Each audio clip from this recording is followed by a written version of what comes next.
Hey everyone, and welcome to Rambling Reviews, where we analyze different types of media and or their cultural relevance. My name's Christian, and this is Modern Family, Season 1, Episode 11, Up All Night.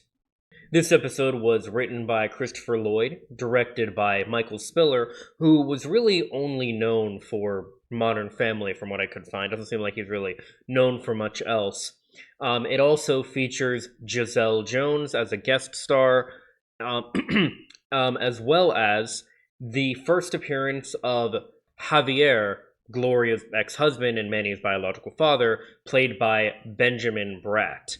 The most impactful thing of this episode is really going to be Javier coming into play, us really getting to see him, how he acts, all these different things, and finally getting to put a face to the name of the elusive ex-husband and father that Manny seems to love so much.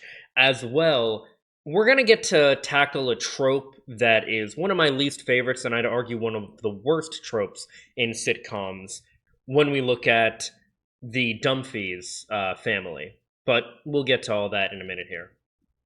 The episode opens on a bit that's actually going to be a fun callback throughout the series, as we have the kids talking in a mockumentary sense of what are some things your parents say that annoy you. Haley says that's how girls end up dead. Alex says something I can't remember that we'll get to. Luke says, don't talk black to me, and he's like, what does that even mean? You end things with like faux shizzle? And he's like, it's talk back, you idiot. Or the other one, not Haley. Alex. That's it. This will be cool because it's gonna be a great example of the humor and writing I've mentioned before with this show, where we'll see the callbacks take place throughout the episode. But to get to the episode proper, we have Phil and Luke coming in from outside, where basically they were playing around with a toy called the Water Weasel, where as Phil goes to give a high five to Luke, he has a pain in the left side. I think this is around like where the pancreas is or something like that. I know there was an episode of Full House or gallbladder. I know there was an episode of Full House where Jesse had that and he had to get his appendix removed. It was a whole thing. It became like a bit of a multi-part thing, and it was at the same time that he and Rebecca were giving birth to their twins. So it became a pretty a big moment in the series. But we're not talking about Full House right now. We're talking about Modern Family. But as the family notices Phil is having this pain, they decide to call for help. And they decide to call, they talk about calling, as Haley primarily recommends, the fire department.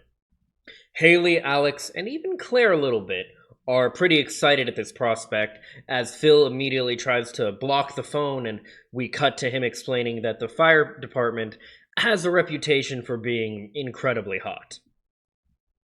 Now, of course, it is one of the main fantasies women have of being rescued by a fireman and rewarding him for his good deeds, we'll say. So it makes sense that they would, kind of play on this trope a little bit. That's not the trope I don't like, though. We'll get to that later.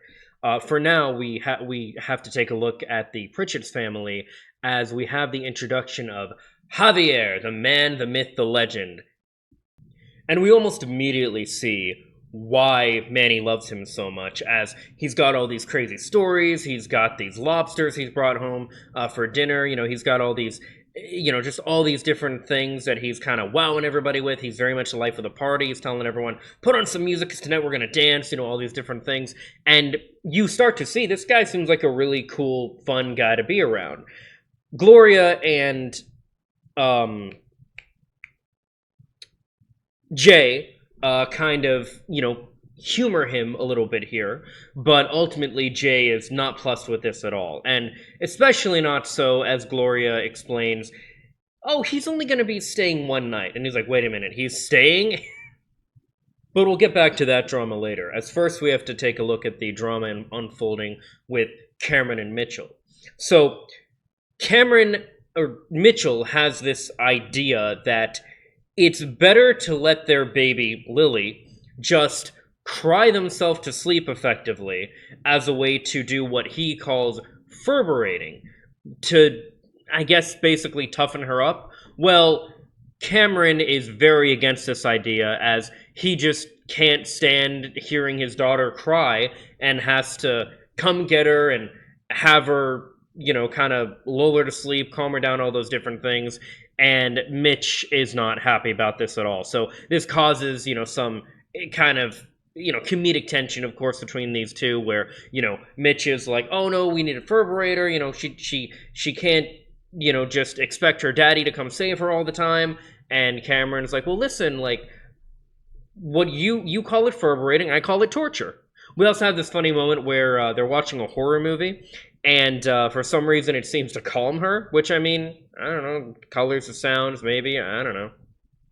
Back at the Dumfies, Phil thinks he's going to be fine when all of a sudden he's in searing pain as he starts quoting things like the line from Alien where he's like, there's something inside me, and all these different things, just, really expressing his pain. And everyone's like, all right, we're going to call the fireman. We're going to call it. Like, no, come on. He's like, fine, go ahead, get the fireman, essentially. And we have one of those callback moments where Luke says something kind of, well, so they finally go to call the fire department, and Phil's like, all right, fine, go ahead, get the damn fireman.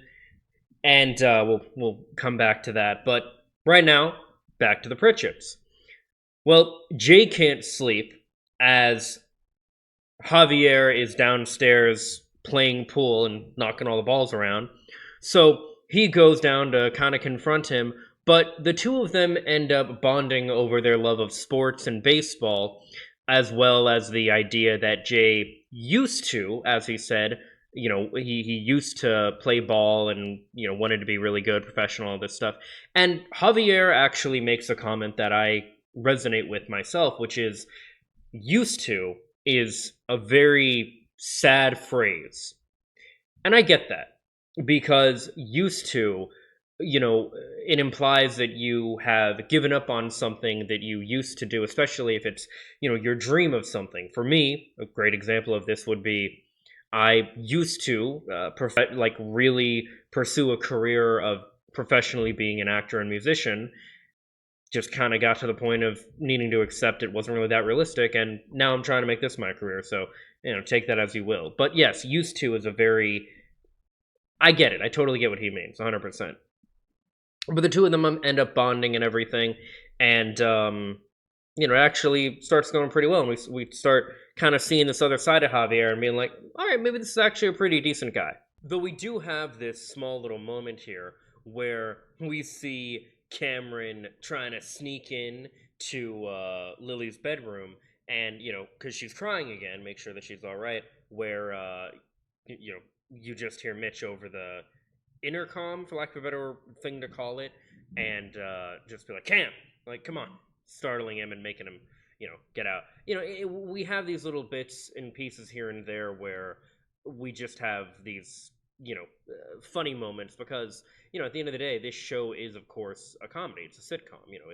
It's meant to be this, and it is this incredibly just well done,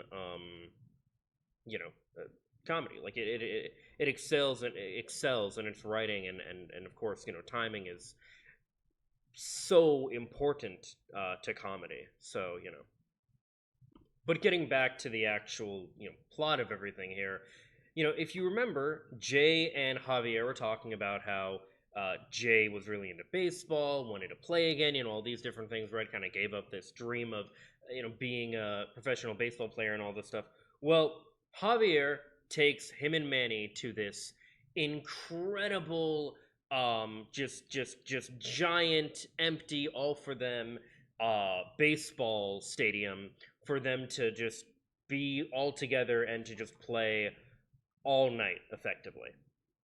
Meanwhile, with Phil seeming like he's going to die, or feeling like he's going to die, Claire comes in now that the firemen have been called, having changed her clothes, and he almost immediately picks up on the fact that, oh my god, you dressed up wanting to look hot for the firemen. Like, it's, come on, man. And like I said, this kind of thing is played for laughs more, but it is something where, I feel it's not great. There's this common trope. This is the trope I was talking about.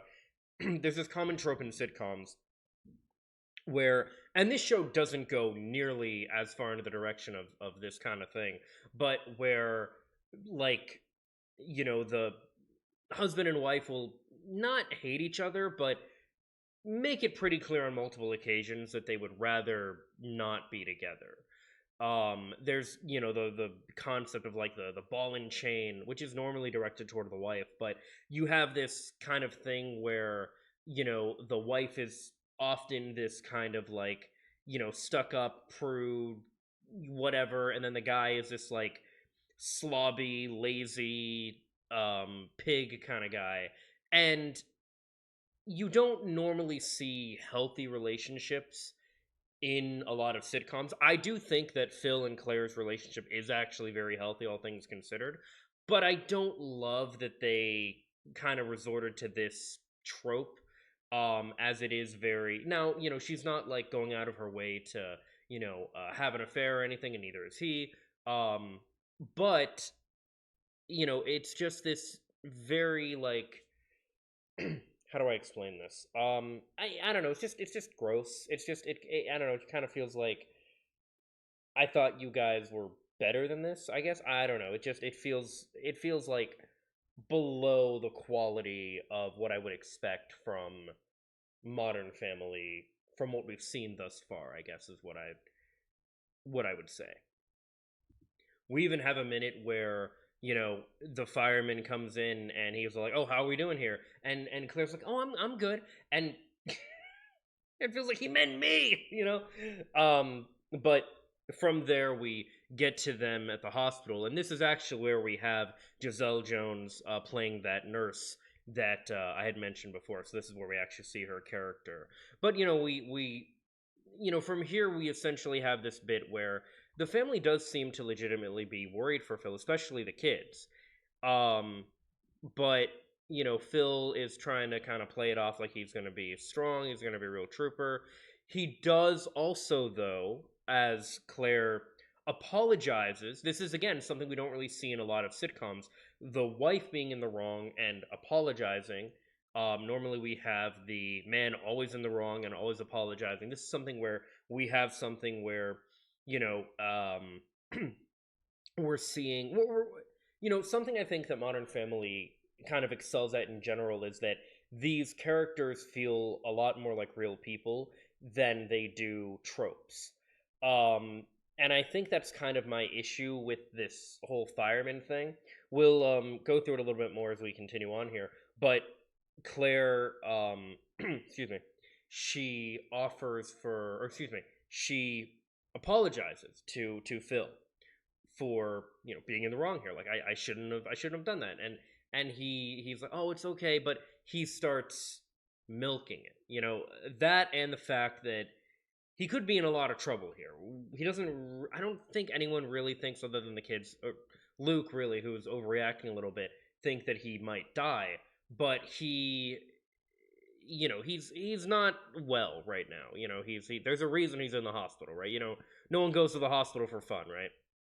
So he begins milking the whole thing, which kind of leads to another trope. But I I'm not as annoyed with that. I'm annoyed with what he's milking, I guess. Not so much annoyed that he's milking something, if that makes sense.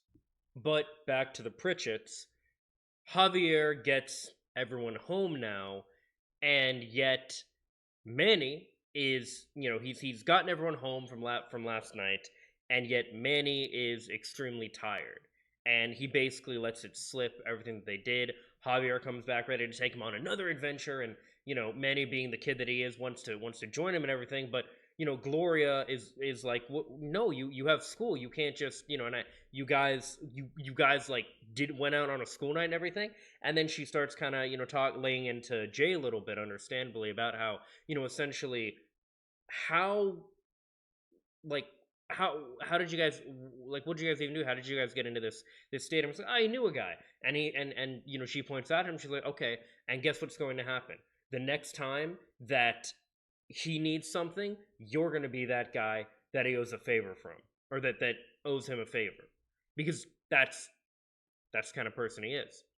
She points out to him, you've always, kind of not really mocked her, but um, made a point about how I was, seduced by him and all these different things, and how you don't really understand how he won me over. Well, now you're the one who's being seduced, and just kind of really shows we really do. It's really interesting with this episode because we get to see we've had little mentions of Javier here and there.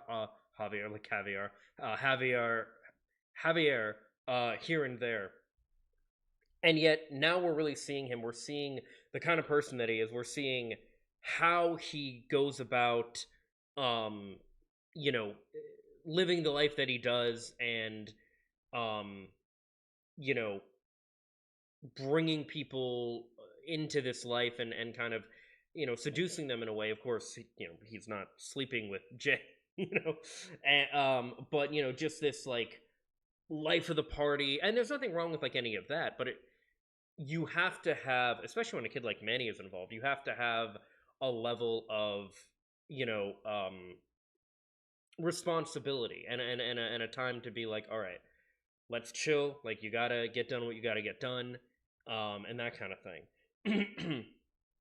So we're seeing kind of how Javier is fun, but he's also, you know he's not really a bad person, it seems, but he does kind of seem like a bad father because he doesn't know how to like do the serious important things about life. He's just all about fun all the time. And I like that they handled this in the way that they did, because this is a very realistic way, and I would say relatable way for a lot of people of handling this. They didn't make Javier like abusive or a drug dealer or any involved in any other kind of like criminal activity, at least not so far in season 1 that I've seen. But um he's just like, he's not a bad person, he's just like, he's not responsible, and that's the issue ultimately that is being had.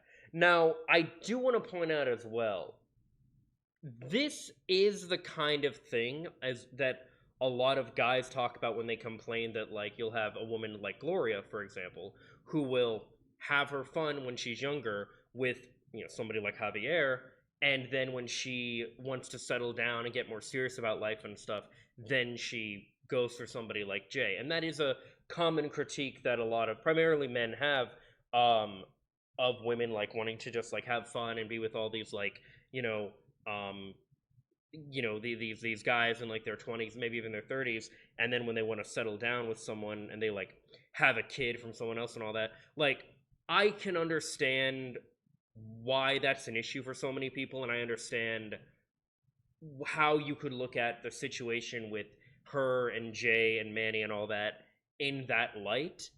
um I don't think I think that I think the reason people like Gloria and like women in many in real life get into that kind of scenario is because they're thrilled by like everything that this guy like Javier has to offer, and they're they're swept up in all of it, and then when it gets to the point that like real life hits, then they have to deal with real life, and they want somebody who can help them deal with real life.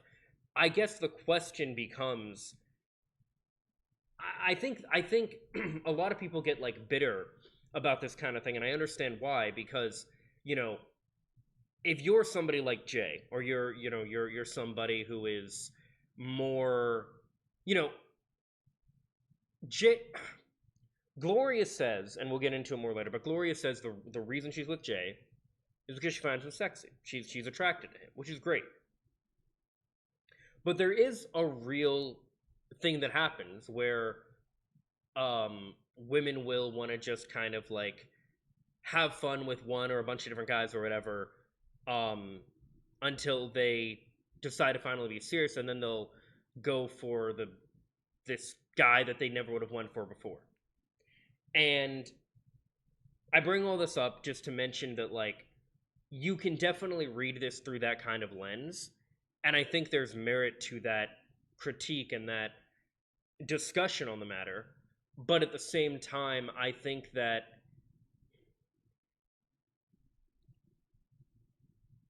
uh, when people, I think that that's just, I think the best way to avoid that kind of situation really is to just be both. Like, be, like, when people are younger in general, they're going to want to party and have fun and all that stuff. When they get older and they have more responsibilities, yeah, they're going to gravitate towards someone who's more grounded and all that stuff. That doesn't make their relationship with someone who was more of a party animal any less valid, and it doesn't make their relationship with someone who's more grounded any less valid either. But I think if you want to avoid that bitterness and everything, the best thing to do is to just be both. um I will say on that note though too, I do understand. I don't think this is an issue Jay and Gloria have at all, but I do understand when people get upset when, like, their girlfriend or their wife was, like, very, sexually adventurous with other people before them, and then now they're together and it's like, a starfish kind of situation, or she's just like never in the mood, or those kind of things. Like, I totally understand that, and I think that those kind of situations are horrible. I didn't think this bit about Javier and this all of this would lead so much into this discussion here, but here we are. Um, my point with all this is, and this is something that, like, and I love that it does open up the avenue to discuss all of this, because what we have here ultimately is, we're seeing different, like, the reason it brings this stuff up and I can really talk about this is because these feel like real people. These are real, similar issues to what real people deal with in different capacities, and it's really good. It really, it's just the fact that I can even have this kind of um, commentary on the matter is a testament to the incredible writing and acting, I would say, even, of this show, and just everything. But um, I don't know. I just want to address that aspect of relationships and things like that as well. Because those are real, and those are real valid concerns that a lot of people, mainly men, but, like, there are definitely women and people of other genders who will see somebody who, like, they didn't have a chance with before, and then, like, now that they're no longer, like, as attractive, and they're looking for something else, and they're looking to settle down and all that, well, now they'll go for you. But it's like, okay, well, where were you when when you were more attractive? You know what I mean? It's like you're getting like, not sloppy seconds, because that's like a really disgusting way to look at relationships and sex and all that. But you're getting, like, a version of this person where you're like, well, I wanted you when you were, like, fun and cool and sexy and shit, not when you're, like, I don't know, uh so, like, uptight and like, I don't know, like, yeah, it's a valid, concern, and I think that this kind of brings it up. But again, and I do think that, like, using Gloria, like, as an example for this is actually really good, because she is not, like, super uptight. She's not a prude. She's not any of those things. So I think this kind of um counters that narrative, if you will. And I think that this show in general, and I'm sorry I'm going on so long about this one thing, but I think the show in general does a really good job at playing with these kind of things and countering these kind of narratives and tropes that we would normally see in a negative light. And I think, funnily enough, looking at all this is why I have such an issue with the fireman trope that they're doing with Claire and Phil here. So after the doctor has officially released Phil and everything, Claire is bringing him back home, and this is where he's really beginning to milk everything. We see in that little mockumentary thing he's doing, where he's like he's gonna get so many things and all this. And as they're walking out, and he's making her feel so bad for having, um, you know, again, not cheated, but just entertained the affections of these firemen here. And she does mention, she wanted to feel, attractive in general. She wanted to feel sexy, which once again, there's 100% validity in this, and different people will do. Like, there are a lot of couples who will do. They will like flirt with someone else in front of their partner to kind of like I I don't know, like encourage that like primal like competitive instinct or something like that. But it does make sense to feel, you want to feel wanted by others. Like, yeah, you got your partner and that's great, but it makes sense that, when they want to feel wanted by other people. Personally, I believe most people are not monogamous, like, by nature. I think that we are um some type of polyamorous by nature, and it's society that kind of forces us more or less to be monogamous. I think there are plenty of people who are monogamous, and that's great, but I think it you know depends on the person, really. But anyway, that's a whole other thing. But anyway, as they're but the point of that is just to mention that it makes sense, to want to feel wanted by other people, even if you don't act on it. I totally get it. But as she is rolling him out, they run into this woman and her mother and granddaughter that Phil was entertaining with like magic tricks and shit while he was in recovery the entire time. And they are just these absolutely fucking gorgeous, hot as hell women. I mean, look at them. There's 3 generations of just gorgeous fucking women right here. And it's just like, and from this point on, Claire's like, oh, okay, yeah, okay, yeah, great meeting you, and then just kind of like angrily like pushes him back, and he like goes over like a little like hill. Oh, my foot, and she's like, you're fine, you know, and like, this is the kind of thing where, again, like, I don't love this trope. I guess it's kind of okay that they did it on both ends, and they did kind of play with expectations a little bit here, but I still don't love even that, like, because you could easily look at this and say, like, oh, well, he only did that because she did the thing with the fireman, and maybe, but like, I don't know. I think what would have been cool is if they both had, and they kind of did for a minute there with her at least. But if they had like a real conversation about, like, yeah, like, we love each other, and we're not going to do anything to hurt each other, but we still find other people attractive, and that's okay. That's something that we need to accept and, in a way, embrace with each other. I think that would be a healthier way to go about it, I guess. But either way. From here, we have a moment where earlier Cam and Mitch had like run to Lily's nursery in order to Cam to comfort her when she was crying, and Mitch to stop him from doing that. And we have this moment where now they have a heart to heart where, basically they kind of got into a bit of a wrestle, and Cam accidentally like hurt and possibly sprained Mitch's ankle. So while he's in recovery here, they're both talking, and Mitch basically explains that the reason this is such a big deal to him is he doesn't want to be the bad cop all the time. He knows that, like, that's kind of more the way that he leans, and he doesn't want to do that because he's like, he's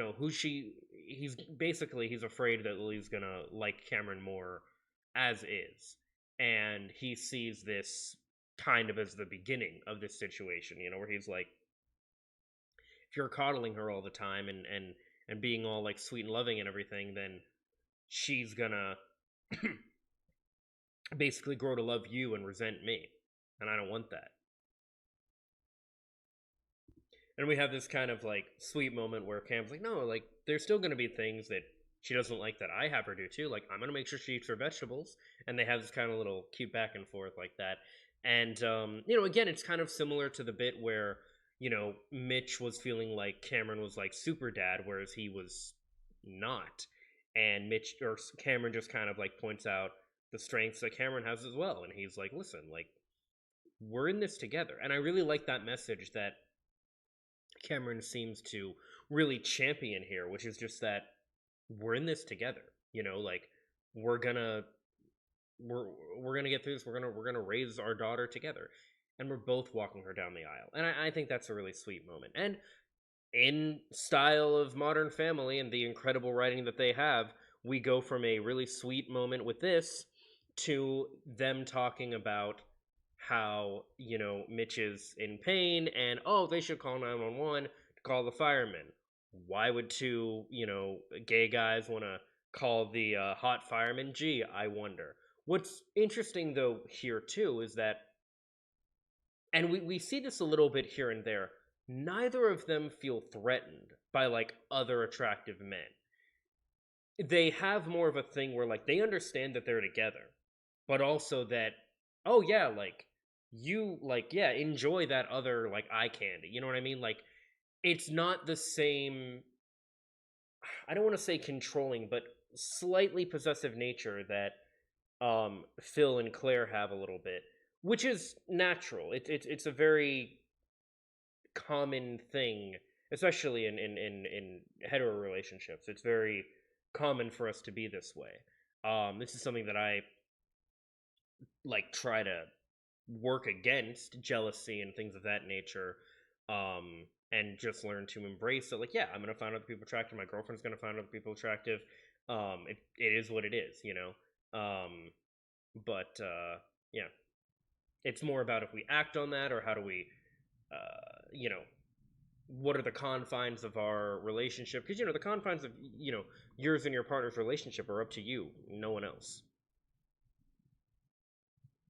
And once again, we have everything being wrapped up by a character in the show. This time by Alex of all people, where she's saying how if she's supposed to act like an adult, what kind of adult that's supposed to be, and if it's her family, how then can that be? It's not really like a that big of a message, but we do see this moment throughout her narration where Jay is waiting for Javier, just like Manny has waited for him many times, and we see Gloria and Manny come out to just kind of bring him back in and like, hey, we've been through this. I'm sure Gloria's been through this in many different ways. Manny's been through this since pretty much episode 1, as we've seen, or episode 2, somewhere early on. He's been through this a lot. And, they're just kind of all learning this is the kind of guy Javier is. He's not trustworthy. He said he'd show up and we'd hang out, and that's not the way it is. But, the family is there to pick them back up and help them through these things, and it's really sweet. And once again, typical Modern Family fashion, we end with a little funny moment at the end here that kind of wraps everything up, where Phil is trying to do magic for Cam, and it's like, oh, is this your card? It's like, oh my god, no, it's not my card. So he does a little magic trick for Phil, and it's really simple, as it's just like having him focus on a piece of paper as Cameron throws it away, and it feels like flabbergasted. Like, where'd it go? Where'd it go? So little stupid, silly kind of thing to end on there. But hey, that's how the show works. So that is the end of this episode of that episode, I guess you could say, of Modern Family. And yeah, I mean, it's one of those ones where it certainly isn't my favorite of season 1 or anything like that. But although it has some elements that I don't love in regards to some of the tropes that it brings up and things like that, overall it is a very, very, I mean, none of these episodes are bad, one thing I will say. But also, like, it was really cool that we got to see Javier, how he is with everybody, and we get to see, like, we understand why Manny is so like infatuated with him and why Gloria married him and loved him and everything. Like we see all that stuff. We see that now from Jay's perspective. We have the whole bit with, again, I don't love the way they did the trope, but I kind of like how they turned it on its head a bit with, Claire and the fireman, and then Phil and those girls at the at the hospital and everything. We did have a moment also. I didn't like get in like bring up the examples when it happened, but if you watch the episode, which again I highly recommend you watch the episode, you watch this show, it's incredible. The bit where the kids were talking about all these different things that the parents say to them that they don't like, um, that is sprinkled throughout the episode in a lot of different lines, and it's just, again, very good writing. This show is incredibly well written, and that's what really makes it so, um, yeah, just so special. The whole thing with Cam and Mitchell, especially the whole thing where they're kind of talking about, basically one of them not wanting to be the bad cop all the time, and kind of having to find that balance with each other of discipline and love and comfort with your kid. And that's something that, people can understand regardless of what type of kid they have or what kind of relationship they're in or anything like that. That's something that new parents in general can definitely understand and relate to. So, you know, overall, I would say this was a good episode. The biggest thing about it was we got to see Javier, and that was all really cool. But no, it was a good episode in general, and again, highly recommend it. Can't recommend it enough. And yeah, that's that's it. As always, these are just my thoughts. Let me know what yours are in the comments down below. Follow me on social media for more. Subscribe and ring the bell to stay up to date. Leave a like if you like, and if not, I hope you find something to do like. Later, guys. Peace and love.